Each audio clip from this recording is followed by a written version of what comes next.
Shalom, salam berkat dari kami untuk pendengar sekalian. Saat ini pendengar akan diberkati dengan program Hari Ini Harinya Tuhan bagian yang ke-8. Sebuah program rohani tentang doktrin Alkitab yang menolong kita untuk semakin tertanam dalam kebenaran firman dan bertumbuh dalam kemuliaan. Bersama hambanya, Pendeta Gilbert Lumwendong, STH. Banyak orang merasa doktrin Alkitab sebagai sesuatu yang membingungkan. Tetapi tahukah saudara bahwa doktrin Alkitab intinya adalah memahami Alkitab dengan benar, dengan pemahaman yang sistematis, sehingga kita terus dapat tertanam di dalam kebenaran firman, sehingga kita terus bertumbuh di dalam kemuliaan Allah. Buka hati saudara sekalian untuk menerima berkat-berkat firman-Nya hari ini. Alam diciptakan oleh Tuhan untuk kebahagiaan manusia.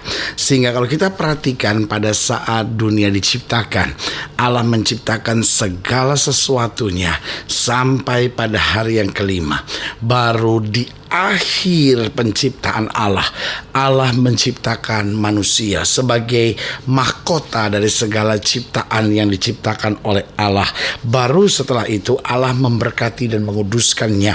Berarti alam diciptakan oleh Allah untuk kebahagiaan manusia, sehingga manusia boleh merasakan damai, manusia boleh merasakan sejahtera, bahkan juga manusia boleh menikmati kesehatan karena alam. Udara yang sehat, sinar matahari yang tepat, segala sesuatu yang benar, segala sesuatu yang baik justru mendatangkan kesehatan bagi manusia.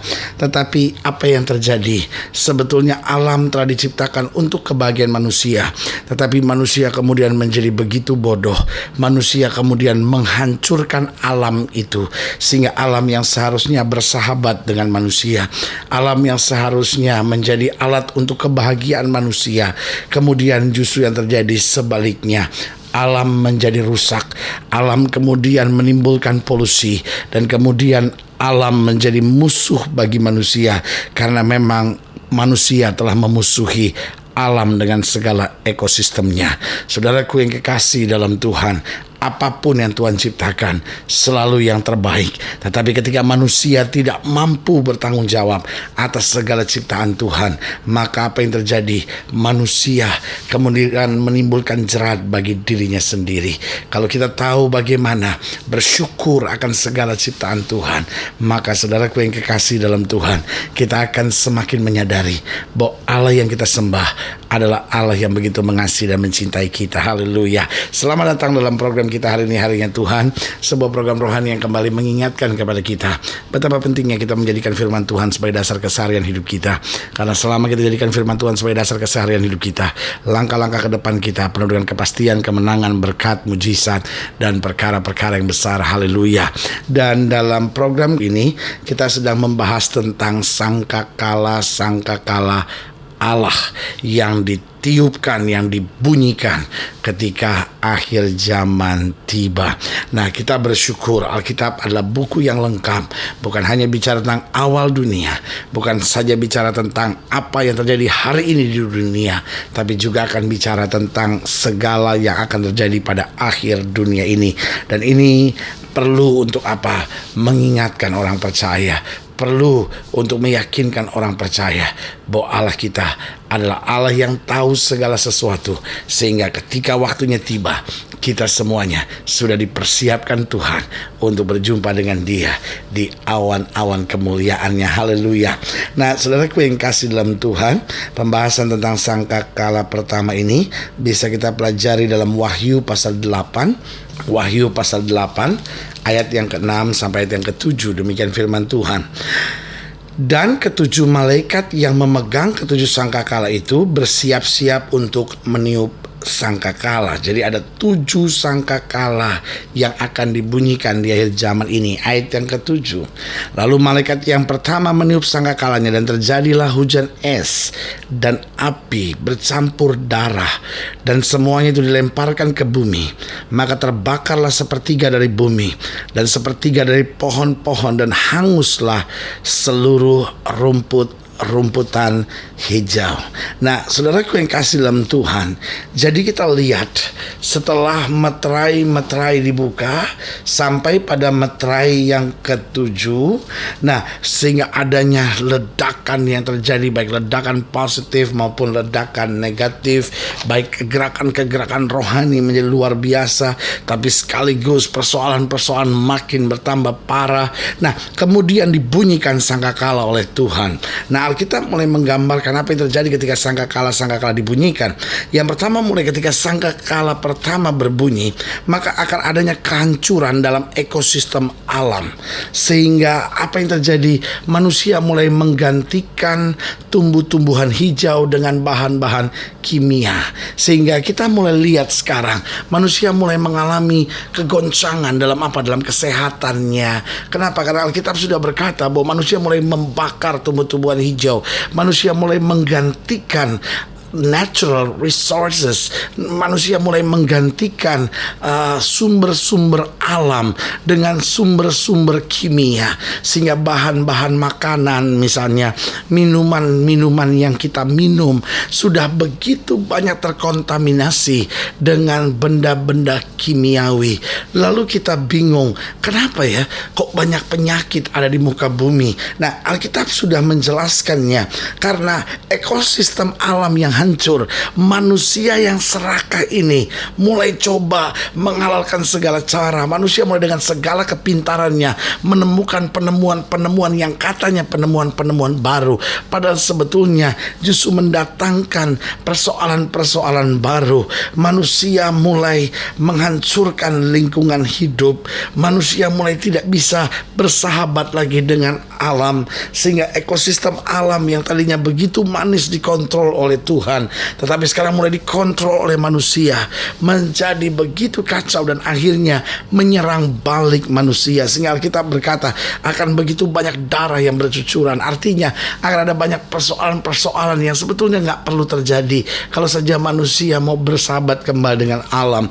Nah, saudaraku yang kasih dalam Tuhan, pertanyaannya, kenapa kehancuran ekosistem dapat terjadi? Kenapa lingkungan hidup mulai goncang? Jawabannya sederhana. Yang pertama, karena keserakahan manusia. Manusia mulai menjadi begitu serakah.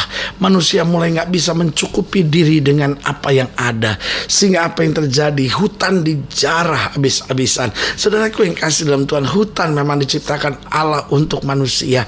Manusia boleh mengelolanya, manusia boleh memanfaatkannya, tapi manusia jangan menjarah habis-habisan. Dengan lain kata, kalau dia memang potong pohon-pohonan di hutan, dia juga harus punya waktu untuk menunggu sampai reboisasi terjadi, sampai penghijauan kembali. Tapi apa yang terjadi? Manusia udah gak peduli sama bagaimana generasi yang akan datang. Pokoknya yang sekarang kamu mau hidup. Nah, saudaraku, kita hidup di dunia yang serakah sekali, di mana orang cuma pikirkan kepentingannya, orang cuma pikir keuntungannya, masa bodoh dengan orang lain. Dan itu sebabnya manusia mulai tambah acuh satu sama lainnya.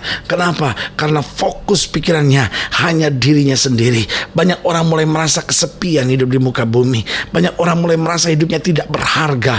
Kenapa? Karena manusia serakah itu hanya memikirkan dirinya sendiri. Sebagai hamba Allah, kembali saya mau ingatkan, mari kita sebagai orang percaya tetap menyatakan kasih dimanapun Tuhan tempatkan kita. Betul, kita hidup di dunia yang keras. Betul, hati kita sendiri kadangkala berpikir, Tuhan, siapa yang mau peduli dengan hidup saya? Tapi lepas daripada apapun, kita tahu ada Yesus yang berkata, mari hai kamu yang letih lesu dan berbeban berat, aku akan beri kelegaan kepadamu. Jadi saudara lihat, sangkakala yang pertama berbunyi. Lalu kita lihat kehancuran ekosistem dalam alam. Kita lihat kehancuran pada lingkungan hidup. Terjadinya yang pertama karena keserakahan manusia. Yang kedua, karena korupsi yang semakin merajalela. Jadi saudaraku yang kasih dalam Tuhan, ada menteri-menteri seperti Menteri Lingkungan Hidup, Menteri Kehutanan, ada menteri-menteri tertentu yang memang mengatur hal-hal yang sifatnya lingkungan, hal-hal yang sifatnya hubungan dengan alam, dan setiap negara memang punya departemennya, punya menteri untuk itu. Tapi saudaraku yang kasih dalam Tuhan, korupsi semakin merajalela, sehingga apa yang terjadi, orang udah gak peduli sama alam. Yang penting saya bisa memanfaatkan segala satunya untuk keuntungan saya sendiri. Saudaraku yang kekasih dalam Tuhan, apa artinya engkau menyebut diri sebagai orang yang beragama? Apa artinya engkau menyebut diri sebagai orang yang percaya kepada Tuhan kalau engkau sendiri seorang koruptor? Bukankah engkau hanya seorang munafik yang bersembunyi di balik agamamu untuk membenarkan segala kejahatan yang sedang kau buat? Saudaraku yang kasih dalam Tuhan, saya bisa bayangkan uang korupsi sudah bawa pulang. Uang korupsi itu akhirnya dibeli nasi buat anak-anak saudara. Anak-anak saudara makan nasi hasil korupsi.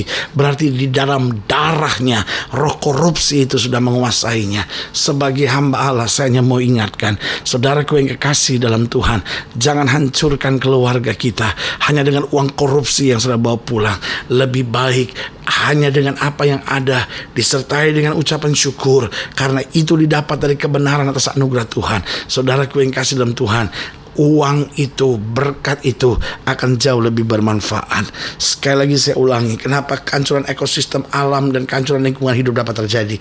Yang pertama karena keserakahan manusia, yang kedua karena korupsi yang semakin merajalela, dan yang ketiga karena kebodohan manusia itu sendiri. Manusia-manusia yang pintar di akhir zaman ini makin lama makin bodoh. Kenapa? Karena dia tidak menyadari akibat dari semuanya itu. Dia tidak menyadari apa yang akan terjadi 10 tahun setelah sekarang, 50 tahun setelah sekarang. Bagaimana nasib anak cucu kita yang merupakan bangsa yang sama, negara yang sama, tetapi kemudian karena kita bodoh dalam mengelolanya, akhirnya mereka semua hancur, akhirnya mereka semua binasa. Mereka hanya menanggung utang sebanyak-banyaknya. Sebagai hamba Allah, saya mau ingatkan, ini loh yang Alkitab sudah nyatakan, bahwa di akhir zaman akan terjadi seperti ini. Biarlah kita tidak menjadi orang-orang yang serakah. Biarlah kita jadi orang yang tahu bersyukur dalam segala perkara. Biar kita mengandalkan kebijaksanaan Tuhan dalam segala perkara. Maka kita akan melihat damai sejahtera Tuhan di dalam kehidupan kita. Haleluya. Saudaraku yang kasih dalam Tuhan, jika saudara ingin dilayani lebih jauh, hubungi kami melalui telepon, hubungi kami melalui surat, kunjungi website kami, karena kami ada untuk membawa Bapak Ibu saudara senantiasa lebih dekat pada Tuhan dan mengalami kasih kuasa mujizat yang luar biasa. Haleluya. Secara khusus melalui program ini saya juga mau berdoa buat setiap saudara yang sakit, setiap saudara yang berbeban berat, karena kita percaya bahwa bagi Allah tidak ada perkara yang mustahil. Saudara yang ingin didoakan secara khusus, saudara boleh taruh tangan kanan saudara di dada dan kita akan berdoa. Mari kita berdoa. Bapa, dalam nama Yesus, hamba doa buat setiap pendengar sekalian, mereka yang sakit, mereka yang berbeban berat, mereka yang taruh tangan kanannya di dada, atau mereka yang sedang menghadapi kenyataan-kenyataan pahit akibat rusaknya ekosistem alam, rusaknya lingkungan, atau digantinya tumbuh-tumbuhan hijau dengan bahan-bahan kimia. Bapa, hamba berdoa di dalam nama Yesus, jamahan kasih Tuhan kembali mengalir dalam hidup kami. Lepaskan kami dari keserakahan. Ajar kami untuk belajar bersyukur dalam segala perkara. Tolong kami menjadi orang-orang yang mengandalkan hikmat, sehingga dimanapun Tuhan tempatkan kami boleh jadi berkat yang besar. Di dalam nama Yesus kami berdoa. Haleluya.